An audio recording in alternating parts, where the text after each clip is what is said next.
Muito bem, hoje a gente vai encerrar uma série, a série 4 Pilares do Relacionamento, com a terapeuta familiar Rosinha Oliveira, que é responsável pela área feminina da Igreja Adventista para a região central do nosso estado, o Rio Grande do Sul. E ela então vai continuar, né? Vai terminar a série que já falou sobre o pilar verbal, o pilar emocional, o pilar físico e hoje apresentando o pilar espiritual. Bom dia, Rosinha. Bom dia, Isael. Bom dia, amigos que estão nos ouvindo. Eu estou muito feliz de estar aqui trabalhando, falando um pouquinho com vocês sobre essa temática extremamente importante. Talvez você possa me dizer assim, poxa, eu acho que o pilar espiritual deveria ser o primeiro. Eu também concordo contigo, mas é que eu queria deixar por último justamente porque eu entendo que a gente precisa até abranger um pouquinho mais sobre isso. É a cereja do bolo. É isso aí, Isael, a cereja do bolo. Então, por isso a gente está aqui e vai falar um pouquinho sobre isso. Eu gosto demais de falar sobre família, sem dúvida, mas quando a parte espiritual entra, eu penso que completa. Não tem, eu acho que é um dos ingredientes mais importantes no bolo, né? Já falando da cereja do bolo, um dos ingredientes mais importantes para que o resultado aconteça. Não existe resultado de qualquer tratamento se não tiver a presença de Deus na nossa vida. Bom, eu creio muito nisso e sabe que tem uma escritora, até mencionei ela no início, Ellen White, uma escritora cristã.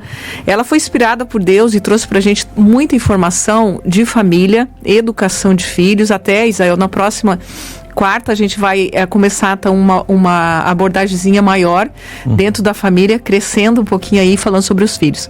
Mas Ellen White, ela traz uma citação que ela diz que quando a família busca Deus através do culto familiar, é como, eu achei tão bonita, ela usa uma expressão assim, é como se fosse uma cerca de proteção, é como um muro de proteção que você vai criando contra os dardos do inimigo. Então, quando você busca Deus junto em família, e essa busca não é assim apenas, vou fazer uma oração e eu saio para o trabalho. Não, você pode ler uma meditação, você pode ler um pedaço, uma citação bíblica junto com a família. Se você tem criança, a gente tem muitos materiais infantis, né, para criança, lúdicos, com ilustrações, que isso é importante também. 5, 7 minutinhos, você tirar um tempinho de manhã junto com os filhos e o marido, a esposa, e no final da tarde também. Então, no primeiro horário da manhã, ela recomenda e no final da tarde. Quando você tira esse tempo em família, ela diz que você está criando essa cerca de proteção. Às vezes a gente não entende porque muitas coisas acontecem. Por que acontece só comigo? Será que eu tenho buscado esse Deus maravilhoso para que as coisas realmente fluam de forma positiva e aconteça uma harmonia no lar? Tudo isso que a gente falou, dos pilares da verbal, emocional, tudo isso é importante, a gente sabe. Mas quando a gente agrega os valores espirituais dentro de casa, o resultado sempre é positivo e sempre a gente consegue bons resultados. Quero contar uma situação que eu acho que é importante para a gente refletir. Quando meu marido ainda estudava teologia no NASP, Engenheiro Coelho, em São Paulo, eu lembro que ele conta uma situação, achei tão interessante, que o professor, quando estava ensinando os alunos, né, a eles, quando tivesse uma situação assim com um casal, o incentivo do pastor, do líder espiritual, seria sempre a reconciliação, né? Claro, com algumas exceções, a gente sabe, agressão, enfim, algumas coisas que pode acontecer no relacionamento, a gente não vai apoiar, né, a permanência, mas claro que a gente incentiva a reconciliação quando existe alguns conflitos e atritos no casamento. E um aluno levanta a mão na dúvida e pergunta ao professor, faz a seguinte pergunta. Ele diz assim: professor, o senhor está incentivando aqui a cada um de nós incentivarmos no relacionamento a permanência, mas deixa eu perguntar uma coisa para o senhor, mas se não existir mais amor no relacionamento, eu devo insistir a reconciliação? Eu achei fantástica a resposta desse professor. Ele sabiamente respondeu assim: se não existir mais amor, Deus faz brotar amor. Sabe por quê? Porque Deus é amor. Lá em 1 João 4,8 fala sobre isso, que quem não conhece a Deus não conhece o amor, porque Deus é amor. Amor, amigos, não é apenas um sentimento. Amor é uma pessoa. A Bíblia comprova isso. Quando eu busco na essência, na fonte, esse amor, eu tenho a certeza de que as coisas vão fluir melhor. E quando você diz assim, não existe mais amor no meu relacionamento, você está dizendo, não existe mais a presença de Deus dentro da minha casa. E como que eu faço para buscar a solução? É simples, é o que eu dei já a pista, né? Eu já dei o segredo. Essa escritora, ela nos dá a orientação de que você deve, inspirada por Deus, claro, né? Ela deu essa orientação, você deve buscar a Deus no primeiro horário da manhã, quando você sai, antes de sair de casa, junto com a sua família, e no final, quando você retorna, quando você vai descansar, buscar a orientação de Deus e a proteção. Ela diz que é como um muro, eu reforço isso, que eu acho linda essa expressão. É como um muro de proteção.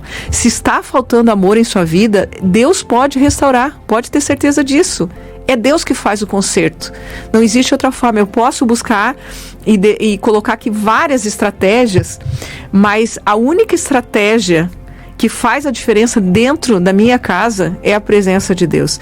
Eu tenho experiências assim, a gente não tem muito tempo para comentar, mas eu tenho muitas experiências, eu creio que você tem também, aquele que busca Deus, muitas experiências positivas quando permite que Deus atue na tua vida e quando você se permite que Ele seja buscado, a presença dEle seja invocada dentro da tua casa todos os dias. Sabe que eu tenho uma outra situação também que eu lembro de uma amiga que passou por essa situação e Deus poupou a vida da filha dela porque ela era uma pessoa cristã, uma pessoa que buscava Deus e tinha o culto familiar junto com a filha adolescente todos os dias. Uma experiência muito linda, não tenho tempo hoje, mas eu gostaria de encerrar enfatizando uma citação que está em Efésios 3:20. Eu não vou ler a citação agora, mas vou dizer para vocês que essa citação faz toda a diferença na nossa vida. Algum tempo atrás estava lendo um livro que se chama Ouse Pedir Mais. Eu achei muito bacana, onde o autor ele enfatiza muito a importância de você buscar a Deus. E nesse livro ele conta um episódio de um rei, que este rei ele sempre tentava, todo ano ele criava o Dia da Compaixão.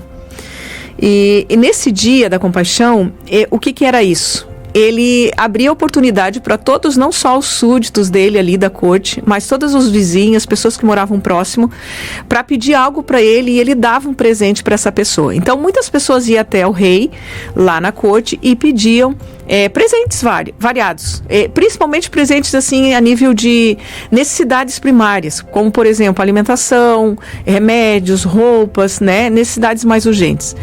Mas num ano determinado, um rapaz chegou até o servo do rei, né, o qual atendia as pessoas, e fez o seguinte pedido. Ele disse assim: olha, eu estou aqui, eu sei que hoje é o Dia da Compaixão e que o rei está dando presentes, então eu quero pedir um presente para o rei. O meu presente é o seguinte: eu quero uma casa, um palácio bem grande, bem bonito. E quando ele começou a falar, o servo não se conteve, olhou para ele e falou assim: vem cá, você quer um palácio? Como assim? Você não, peraí, o rapaz falou, eu não terminei. Eu quero um palácio, e no meu palácio eu quero uma mesa lindíssima, eu quero todo mobiliado, claro, né? E no centro da casa eu quero uma mesa enorme com muitas cadeiras, e nessa mesa eu quero já uma mesa completa com vários manjares, alimentos especiais, bebidas, enfim, porque eu quero oferecer para os meus amigos. E o servo olhou para ele mais uma vez, intrigado, e começou a discutir. Você não entende, moço? Você veio aqui pedir um palácio com mesa farta, com um banquete para teus amigos. Você não entende que as pessoas que vêm aqui no Dia da Compaixão, elas pedem necessidades primárias, como alimento, roupas, enfim, remédios. E você vem aqui pedir tudo isso? Você não entende? Naquilo, o rei estava próximo, observou o burburinho dos dois, se aproxima e diz o seguinte: o que está acontecendo aqui? E o servo olha para o rei e imediatamente fala: o senhor não... Olha só, eu vou lhe explicar o que está acontecendo. Esse moço que veio aqui, ele traz aqui um pedido, assim, fora do comum e do contexto que estamos vivendo, porque ele está pedindo aqui, rei, um palácio, ele está pedindo aqui uma mesa farta para convidar, com um banquete para convidar amigos. Olha que abusado! E começou a criticar, assim, aquele rapaz. De repente o rei olhou para ele e disse assim: por que você está falando isso? Olha só o pedido dele. Ele pediu um palácio, ele pediu um banquete para amigos, algo assim muito grande. Ninguém pode dar isso para ele. Somente um rei pode dar. E aí ele bateu a mão e fez assim, falou o seguinte: pedido concedido. Como assim? O servo olhou, mas as pessoas pedem coisas simples. E aí o rei complementou o que ele havia começado a falar. Ele falou o seguinte: você não entende que as pessoas que vêm aqui, elas pedem coisas para mim que qualquer pessoa pode oferecer. Esse rapaz pediu algo que era jus de um rei oferecer. Esse sim fez um pedido à minha altura. E por isso eu concedo o pedido para ele. E aí então eu achei tão interessante porque o autor ele coloca então a citação de Efésios 3:20, onde ele diz assim, que Deus é capaz de oferecer mais do que você pede ou pensa, de acordo com o poder dele que opera em você. Você tem pedido para Deus para restaurar o teu casamento? Será que você tem pedido? Será que está faltando isso na tua vida? Eu creio que Deus ele é capaz de oferecer mais do que você pensa ou pede. Talvez a tua situação seja bem horrenda, seja uma situação bem grandiosa e difícil de ser resolvida.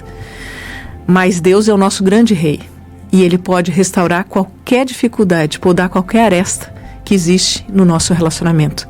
Busca Deus e veja os resultados. Eu tenho certeza que todos serão positivos. Que Deus abençoe você e a sua família. E eu desejo aqui muito sucesso a todos e até a próxima quarta-feira. Amém. Como diz Salmo 127, versículo 1, se o Senhor não edificar a casa, em vão trabalham os que a edificam, né? O amor não é um sentimento, não é uma emoção, é uma decisão de cada um de nós. Isso aí. Rosinha, muito obrigado pela sua participação. Até semana que vem, agora com uma nova série, né? Falando sobre educação de filhos.